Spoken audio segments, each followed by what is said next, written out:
তৃণমূল কংগ্রেস তো সত্যি কথা বলতে ওয়ার্ল্ড রেকর্ড করে ফেলেছে।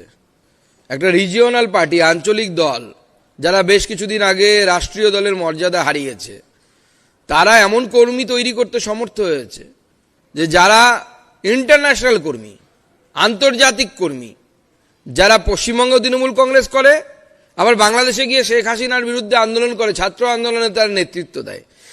সেই জন্য তৃণমূল কংগ্রেসকে কংগ্রাচুলেট করতে চাই, আমি অভিনন্দিত করতে চাই যে এই ধরনের কর্মী, ইন্টারন্যাশনাল কর্মী কোনো রাজনৈতিক দল আজ অব্দি করতে পারেনি। নরেন্দ্র মোদীর বিজেপিও করতে পারেনি, কিন্তু তৃণমূল কংগ্রেস করতে পেরেছে যে আন্তর্জাতিক কর্মী তৈরি করতে পেরেছে। এবং সেটা হয়তো আফসোস থেকেই করেছে যে যেহেতু রাষ্ট্রীয় দলের মর্যাদা সরে গেছে, তো সেই জন্য আন্তর্জাতিক দল হওয়ার চেষ্টা করছে তৃণমূল কংগ্রেস। তবে দিদিমণির লোকজন যেভাবে বাংলাদেশে যাচ্ছে, আগামী দিনে মনে হচ্ছে দিদিমণি এই রাজ্যটাকে বাংলাদেশ করারই চেষ্টা করছেন। তবে বাংলার জনগণ দিদিমণিকেই বাংলাদেশ পাঠাবেন।